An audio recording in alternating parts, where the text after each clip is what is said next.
we're starting to understand how people are using the buildings more through this data.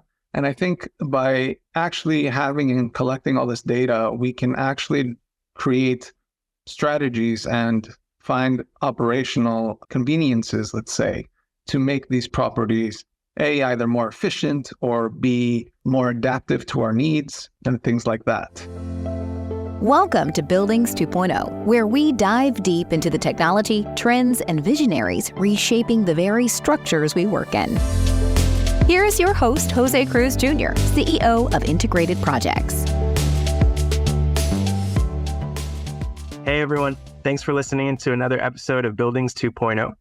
Today I'm speaking with a very special guest, Michael Vartholomaios, the head of digital transformation and technology at PRODEA Investments, one of the leading publicly listed real estate companies in Greece, with total assets exceeding 2.9 billion, with real estate portfolios consisting of 380 commercial properties from offices to shops, and recently warehousing, hotels, and residential sectors. Michael, thanks for chatting with me today. Yeah, great to be here. Tell us a little bit more. So before your background in PRODEA, what were you working on? My background is a little confusing if you look at it on paper. So my first job, I was in event planning. I organized car events, the National Car Show here in Athens, different reporting events for magazines and everything related to cars, basically, that you see on like car magazines. I was doing that during uni. After that, I started working for the CEO of a shipping company. The shipping company was going bankrupt, so he put together a team of, mixed background individuals, and he tried to kind of find interesting ways to save the balance sheet and make the business profitable. So we started looking at renewable energy projects. We looked at bringing electric cars from China to distribute to taxi drivers here in Greece, basically creating an electric version of the taxi system here. And among that, we also looked at various real estate projects, mostly sale and leaseback deals, because the company had a few properties that were on their balance sheets that we thought maybe was a good idea to sell them and then lease them back, get the injection of cash and reduce expenses, let's say. And that's kind of where the real estate bug bit me.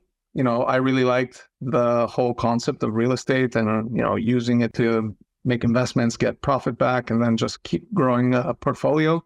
So I switched over and I got a job at PRODEA Investments. Back then, it wasn't called PRODEA, it was called MBG Pangaea. It was a subsidiary of the National Bank of Greece, so MBG. And it was a small team, but they were all very, very driven. I'm very lucky to say that the majority of the team is still here today. I enjoy working with them for the past 12 years almost. So that's kind of how I got into real estate. Walk us through maybe an average day. So, from start to finish, what could an average day look like for you in your role? Lots of creative thinking, lots of troubleshooting, project managing several projects. I have two roles here at PRODEA. One is the digital transformation, and then I'm also the head of technology as well. My day-to-day work gets split usually unevenly towards one side or the other of the double role. But generally, it's always different and always interesting. I never have the same day. But what I do try to keep constant is my mornings. I usually allocate my mornings to solving big, complex problems that require what I like to call quiet power.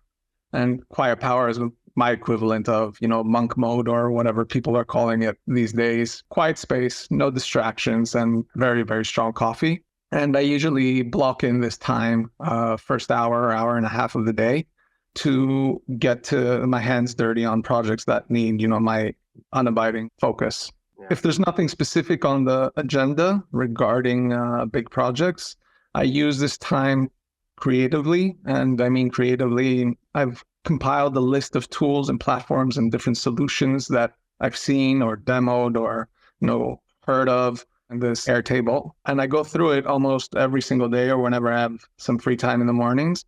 And I try to think, how can I use these tools to benefit the company or some department or even potentially multiple departments?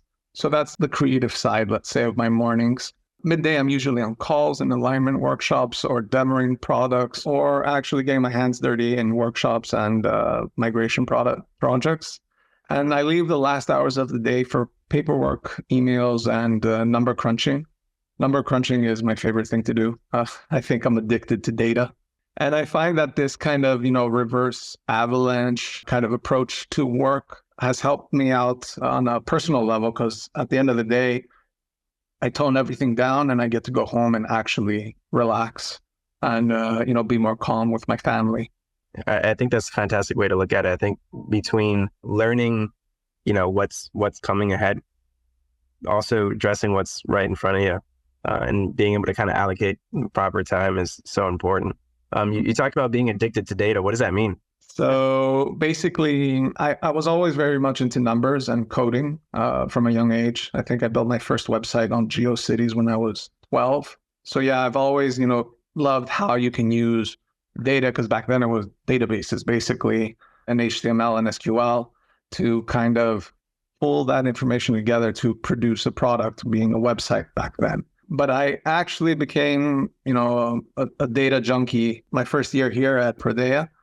And that's because I was seeing how people were working, and they each had their own, data set. Everyone had their own Excel files. Everyone was doing their own thing. And when, it was time to either number crunch or get some specific KPIs out or metrics, everyone would compare their own data, compile it, and actually create the required result. So when I saw this, I thought to myself, this is taking forever. We have the numbers in theory ready. Why is it taking so long to, find some, what the occupancy rate is, or find out what our annualized income is? So I went into my quiet power mode. This took maybe 3 weeks. And I got everyone's data. I took everyone's Excel sheets without them knowing. And I compiled it into this ginormous Excel file that we here still to this day call the property database. So that was one of my first projects that I undertook coming into PRODEA. And basically what I wanted to find was a way to keep all our data centralized, organized, accessible to whoever needed it. And, with a push of the button, as you updated the file, everything else got updated as well. So that's, I think, where the effects of data obsession kicked in. Yeah. And then how do you make that jump from, one thing is acquiring data and another thing is digital transformation. I'm aware that, for the last, I'd say 2 decades, we've been talking about the digital transformation of text and later images and then PDFs. What does digital transformation mean in the context of physical buildings? The first things we have to understand is that data doesn't lie. The moment you have data, whether you have an actual use for it at the moment or you are just collecting it, to have it or because it's readily available, that means that you could potentially use it down the line. And I think now with how, the Internet of Things is evolving and buildings are becoming smarter and you're getting built-in readers that transmit all their data and the consumption rates per hour or, the lighting, we're starting to understand how people are using the buildings more through this data. And I think by actually having and collecting all this data, we can actually create strategies and find operational conveniences, let's say, to make these properties A, either more efficient or B, more adaptive to our needs and things like that. Are there, I'm curious, are there specific frameworks that you use to to analyze not just data, but data in the service of maybe answering a question, whether it's, gearing up to acquire a property or to renovate it, or in this case, a framework to understand what data do we need to actually operate the asset? What frameworks or what questions do you ask of the data to make it useful in, specific life cycles? That's a multifaceted question. I'm going to try and answer it as best as possible. Every data set has its own, unique collection of values and information that it gives us the readers or the users. The framework is more focused on what you want this data to do. So, now there's a huge trend with ESG It's actually becoming a real thing. People have been talking about sustainability for years now, and finally it's becoming pragmatic now. And, I don't know what's going on in the US, but in the EU, they're starting to make companies report on their ESG and what their carbon footprint is. And I think by the year 2050, don't quote me on this, we're going to have to be reporting almost everything down, from what materials have been used, how those materials were brought to the development site, what kind of impact that had on the ecosystem and the world. So let's say that data set for ESG, we have to look at, organizing it and figuring out a nice way to portray it and show it to investors, because investors are looking at ESG a lot as well. They want to, put their money into things that are sustainable and investments that are forward-looking and green and whatnot. So answering that for every kind of aspect of data that can be collected is a huge ask, let's say. Other than ESG, though, we have building data, let's say. We can break it down into building data, and that comes down to usage metrics from electricity, water, internet, telephony, air, HVAC units. I think using that, we can use the data to kind of monitor and figure out how these buildings need to be upkept and maintained. So that's a different way of managing that data set. Right. And I'm curious, in your position, does it skew one way or the other? Meaning, from how do we acquire a building, or how do we reposition or rethink this building? To your point about some of the 2050 goals, how do we take a current asset, improve it, change it so that it can be compliant? Part of our business model is to improve existing properties that we have in hopes that they will get a better yield, better return on our investment and the likes. So gathering this data, figuring out which, buildings or properties are in need of more help or refurbishment is definitely something we look into. What's maybe a significant project you've come across in your years at PRODEA that maybe stood out to you as a project that was successful kind of in the eyes of the team and occupants and investors? One of the projects is it just launched. It took us a while to get it off the ground, but I think it's going to be groundbreaking for how we operate here on a day-to-day basis, and that's the acquisition of a property management software. Up until 2018, we were still a subsidiary of the bank. The bank had the managing control of the company.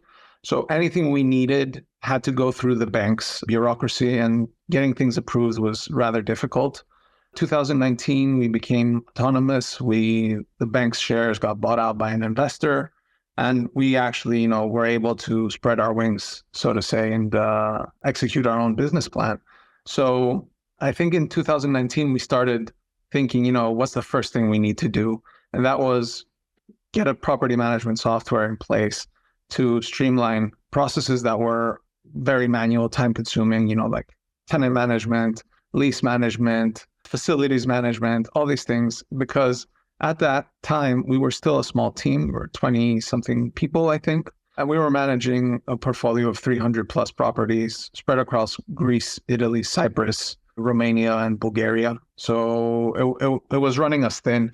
And I think I saw the opportunity there. And that's when I started to think, okay, we need to actually go ahead with this. And I started looking into solutions.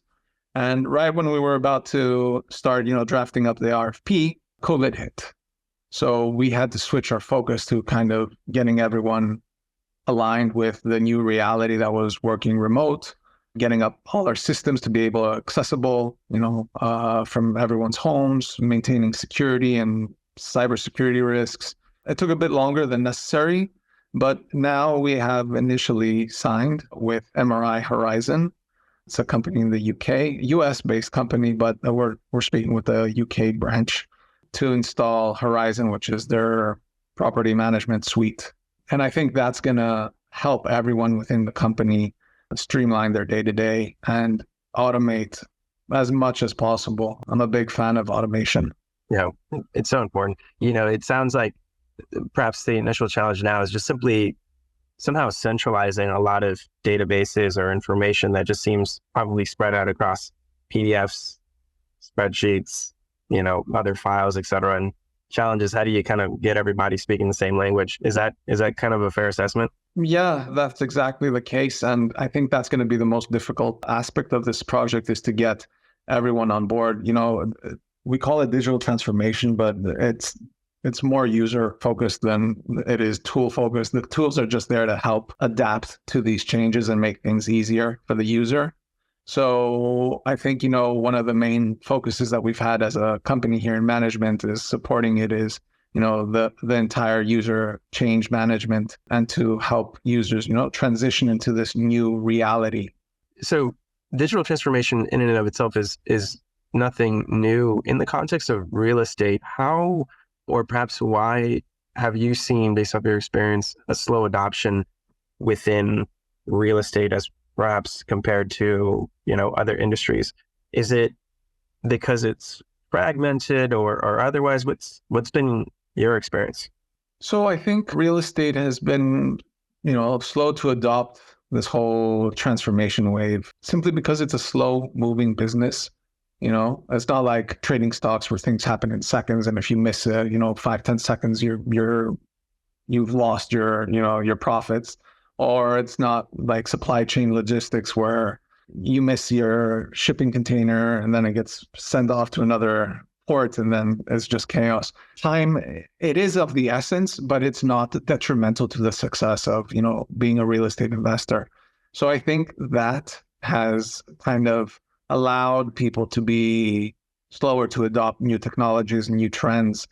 At the same time, a lot of people don't really see the benefit of, transforming a pretty brick and mortar kind of a business like real estate, because they don't necessarily immediately see the gains. So let's say we take a business, an office building, and we convert it and update it to be more, tech enabled. You get IoT infrastructure in there, you set up the air system, the lighting system, access, security controls, everything is integrated into this smart building. It's past the point where automated lighting was, a nice thing or, an amazing feature of technology. I think now it's kind of interesting to see how the use of all this data can adapt the building to be alive. Let's say, it'll understand what people are in the office and they'll understand movement. So if there's movement, the AC needs to be on and the ventilation needs to be on. The moment someone leaves the office or their particular meeting room or something, the building will understand that and shut everything down. And I think that this is all happening. No one's aware of it because, a Schrodinger's box, you put a cat in the box, you don't know if it's alive or dead, kind of. If you leave a meeting room, do you know if all the tech inside is enabled or not? Is the ventilation on? Is the AC on? You don't know until you actually go in. So I think that aspect of not being aware of what the building is doing is another reason why things are moving a little bit slower, because it's not tangible in the immediate effect. But later down the road, when you see, the consumption bills and the energy bills and everything, and it's all decreasing slowly, I think that's when people kind of realize that, oh my God, this is working. We need to focus on this more.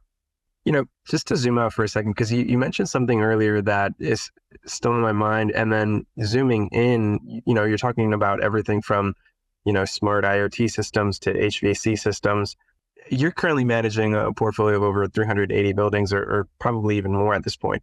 If I were to zoom out, there's 1.6 billion buildings approximately today, and it's estimated that our footprint is likely going to triple by 2050, all the while trying to figure out how do we improve our current inventory of assets from commercial to residential to industrial, as well as building for the future. The scale at which it has to happen in a relatively short period of time is something unprecedented. Basic back of the napkin math says that from now to about 27 years from now, we're almost in 2024, so 26 years, we're talking about hundreds of thousands of buildings per day that need to be digitized, and then ultimately not just digitized or reported on, but actually improved. And that's just the existing inventory. Question for you is, this is something that keeps me up at night, is like, what needs to be true in order for us to be able to improve our assets at scale and you're on the front lines of a very large portfolio. How do you rein in on what you're managing, and then in some ways being able to kind of improve these assets at scale? Well, the first thing that we try to do is, first of all, any new developments or any new projects that we undertake to construct, we make sure that, that everything is sustainable, green. We always try and get our properties certified by LEED or BREEAM to make sure that at least during the construction and the initial, fit out, things are to the best that they can be at the current point in time. For existing stock, that's a difficult process because at least in Greece, where the largest portion of our portfolio is, a lot of these properties are either deemed neoclassics, so you can't really tamper with them too much. There's not much you can do in reality. Let's say, you want to improve the energy efficiency of a building. One of the first things you can do is, change the window framings. But one of the guidelines of the Neoclassical Association here is if it's wood and it was built before the 1930s or something like that, it has to stay wood. So you can't really improve on that.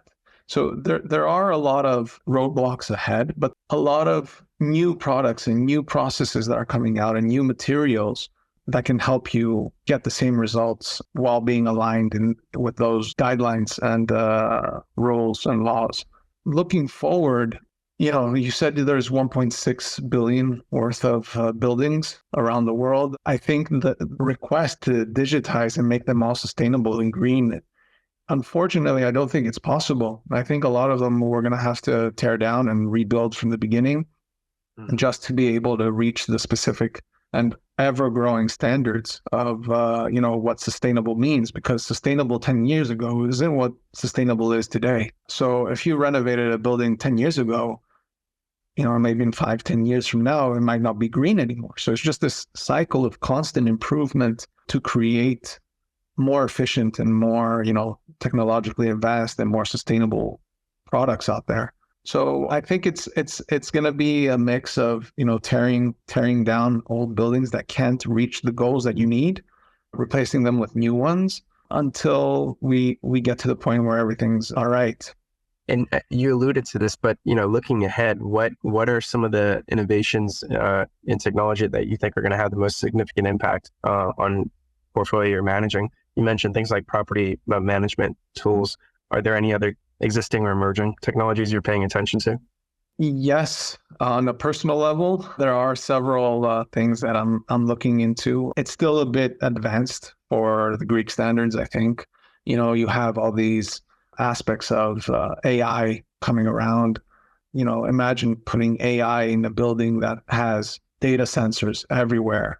You can use this AI to ask the building to operate at the most efficient level as possible, and it'll understand what that means and just adjust everything accordingly on the spot, constantly, without any human intervention. So I think that is something that's going to be very interesting to see how it's going to play out. I think I caught a report somewhere of a building that had set something up like that, but it was only to their ventilation and air conditioning units.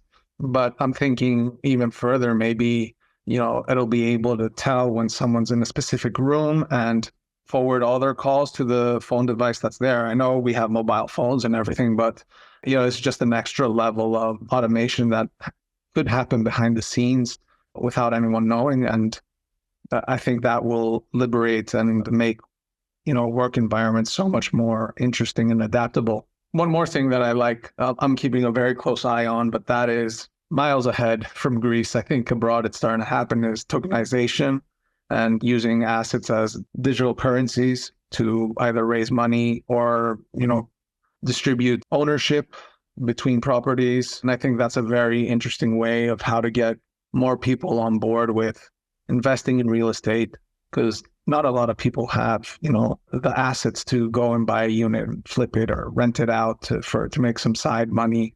So I think, allowing tokenization of real estate to be traded on a decentralized exchange just releases all the barriers that traditional, stock and bonds have.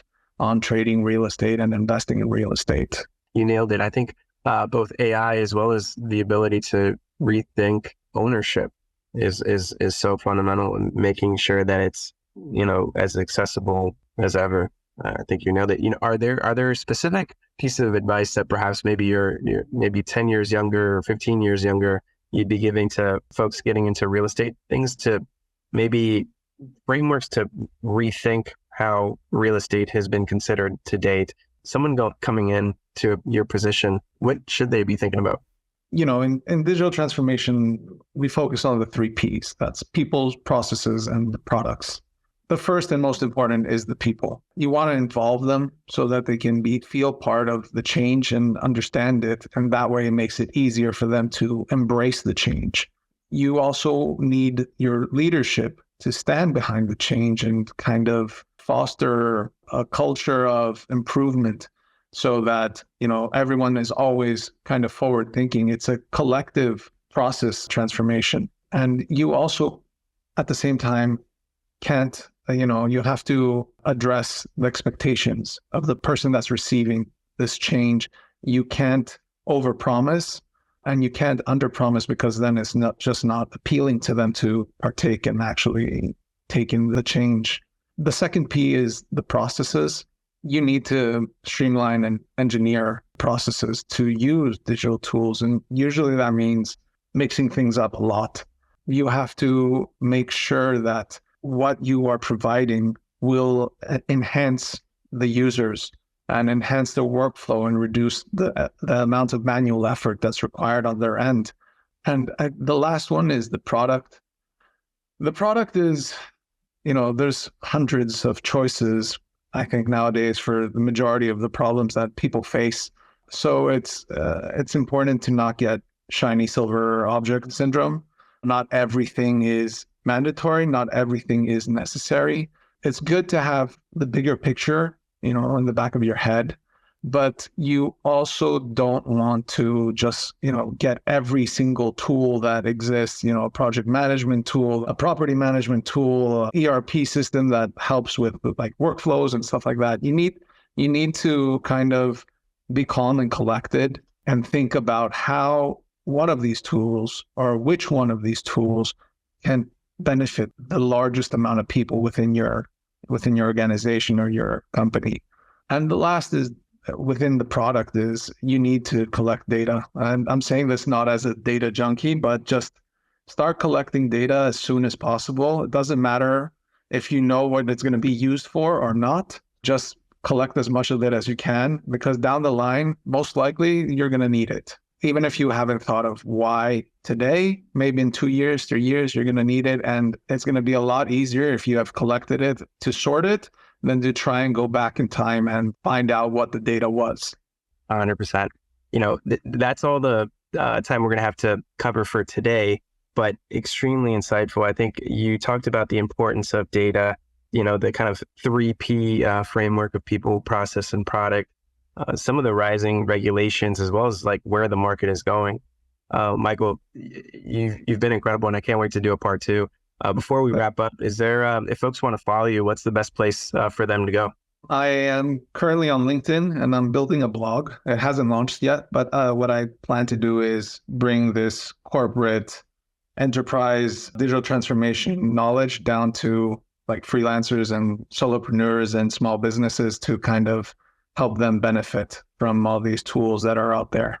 Amazing. It was a really fun conversation, and I'm definitely going to be sure to follow along on that blog. So let's keep in touch, and thanks again for joining.